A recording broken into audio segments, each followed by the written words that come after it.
Örnek 2.6'yı yapacağız. Arduino kartının 8 numaralı pinle LED 7 numaralı pinle buton bağlayınca 7 numaralı pine bağlı butona her basışta 8 numaralı pine bağlı LED yanıyorsa sönsün, sönüyorsa yansın. Yani bir darbe şalteri yapıyoruz aslında biz. Şimdi burada değer diye bir sayaç kullandım.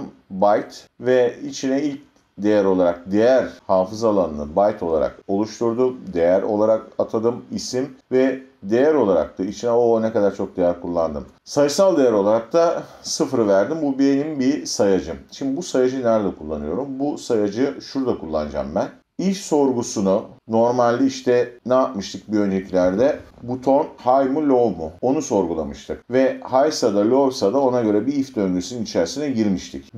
Orada şu if döngüsü butona basılı olduğu sürece işler. Burada onu istemiyorum. Çünkü if döngüsünün içine gireceğim. Bir işlem yaptıracağım. O işlemi yaptırdıktan sonra if döngüsünün içerisine eğer girecek olursam tekrar o yaptırmış olduğum işlem bir döngüye giriyor. Onu istemiyorum. Şimdi daha iyi anlayacaksınız. LED D0'ı output atamışım. A0'ı input atamışım. Şimdi değer zaten başlangıç olarak 0. Diyorum ki if dijital read oku A0'ı. A0 1 ise high'sa şu ve değer 0 ise aynı bu aslında benim ilk basışım. Git LED D0'ı high yap. Şimdi burada butona bastım. LED D0'ı dijital write, LED D0'ı bir ata dedim. Bir sonra tekrar bastığımda bir sonraki basışta sönmesini istiyorum. Ama bu if döngüsünü eğer ben bir kere girip if döngüsünden çıkartmazsam bir sonraki basışta da yine burada high atacağı için high kalmaya yani yanık kalmaya devam edecek. Yani bir kere if döngüsüne girecek çıkacak. Ondan sonra butona elim ne kadar basılı olduğunu bilmiyorum butona yani. Belki 3 saniye belki 5 saniye. Bu işlemi yapmasın. Çünkü ne olur biliyor musunuz? İkinci basışta da tekrar 1 atacak. Bu işlemi yapmasın. Diyorum ki değeri de 1 yap. Değeri burada 1 yaptığında artık şu ikinci V şartı değer 0 olma şartı ortadan kalkmış oluyor. Yani program başladı buraya bir kere değeri 0 olduğu için girdi. LED'i yaktı. Butona basıktı. LED'i yaktı. Değer 1. Artık bir sonraki döngülerde değerin değeri şu değer artık 1 olacağı için 2 eşitler sorgular. 0 mı diye sorgular. Tek eşittir de içine değer atar. 1 atadığı için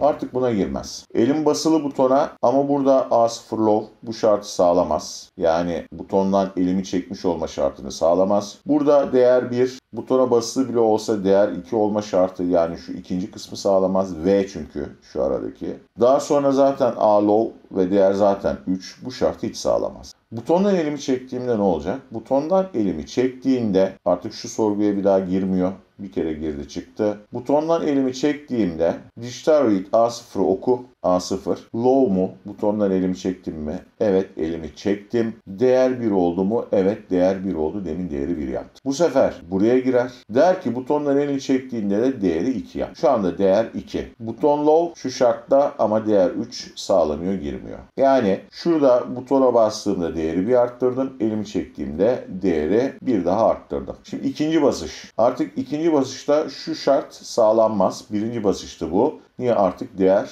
oldu 2. Burada 0'dı. İkinci basışta A0 high mı 1 mi? Evet. Değer 2 mi? Evet. İki şart da sağlar. Buraya girer program. Parantez içine LED'i low yap. LED'i söndür. LED D0 low. Ve değeri 3 yap. Niye? Çünkü bir şekilde bu sayacı sıfırlamamız lazım. Burada sıfırlarsam tutacak. Buradaki şartı sağlamış olacak. Tekrar high yapacak, yanacak. Yani bir döngü söner, ikinci döngü tak diye yanar. Değer 3 yaptı mı? Artık bir daha değer 3 olduğu için şart sağlanamayacak. Hiçbir şart sağlanamayacak buradaki. Ve butondan ikinci kez elimi çektiğimde butona bastığımda bir kere bu işlemi yapacak, bir daha herhangi bir buradaki paranteze giremeyecek. Sonra demişim ki butondan elimi çekmiş miyim? Low olmuş mu buton? Ve değer 3 olmuş mu? Butondan elimi çektiğimde değer 3 olmuştu. Butondan elimi çektiğimde hem bu low şartı sağlanıyor hem de değer 3 olma şartı sağlanıyor V'de. Ve artık bu paranteze giriyor. Değeri sıfırla. Değeri ne zaman sıfırladı? Butondan elimi çektiğimde sıfırladı. Bura çalışır mı? Hayır. Burada değer 0 ama butonun da high olma şartı var. Halbuki burada buton low. Yani butondan elimi çektiğimde. Tekrar bastığımda artık high değerde 0. Bu çalışmayı yapacak. Yani butona bastığımda sayacı bir arttırdım. Elimi çektiğimde sayacı bir arttırdım. İkinci bastığımda sayacı bir arttırdım. İkinciden sonra elimi çektiğimde tekrar sayacı sıfırlayarak programı başa döndürdüm. Bunu gönderiyorum. Sönükse yanacak, yanıksa sönecek. Darbe şalteri yaptık. Birinci çözüm. Bu da problemin ikinci çözümü. Burada byte değerli yine bir sayacım var. Ve bool bitlik bir hafıza alanı açmışım. Let D0 durum diye. Buna da 0 atamışım. Yani bu bool olduğu için ya 0 olacak ya 1 olacak. Yine let D0 output, A'yı da input olarak atadıktan sonra gelmişim buraya. Ne yapmışım? Demişim ki A0 oku. Eğer A0 high ise gel demişim. Değer de 0 ise aşağı şu parantez içine gir. Peki bu parantezde ne yapıyor? Bu parantezde LED'in bir durumu var. 0 ya da 1. Bunu şurada değilliyor. Ctrl Z özür. Tersini alıyor ve dijital write'la LED D0'a yazıyor.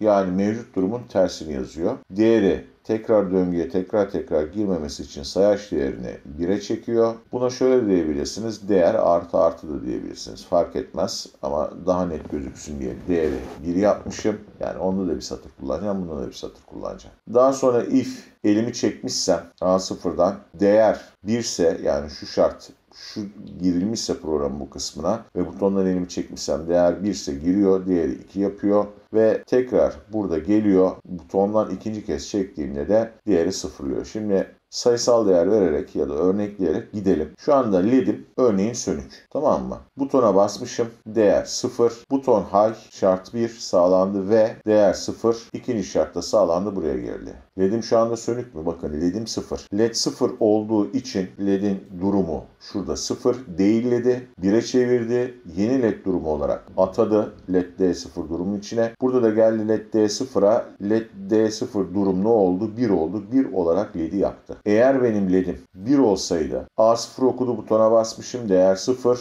LED'im 1 miydi? Yanıyor muydu? Yanıyordu. Değil LED'i burada. Şununla tersine aldı. 0 olarak atadı ve geldi LED durum artık 0 ve LED'i söndürdü. Yine bu aşağıdaki sayaçları niye kullandık? Yani butondan elimi çekip tekrar basmayı bir önceki örnekte anlattığım gibi ayırabilmemiz için butondan elimi çekmişsem değer 1 ise yani şu işlem yapılmışsa sayaç değeri 2 oldu. Butondan artık elimi çektim. Tamam mı? Buraya tekrar butona bastıysam bakın burada şunun hemen peşine gelecek. Digital read high A0'a basmışım. 1 olmuş. Değer 2. Bu döngüye girer ya da bu parantez içerisine girer. Değeri 0 olarak atar. Elim şu anda butonun üstünde mi? Elim şu anda butonun üstünde ve değer 0. Gelir buraya. Daha elim butonun üstündeyken tekrar lambayı burada ne yapar? Ya da çıkışı çalışıyorsa çalıştırır, duruyorsa 1 ise 0 yapar, 0 ise 1 yapar. Bunu gönderelim.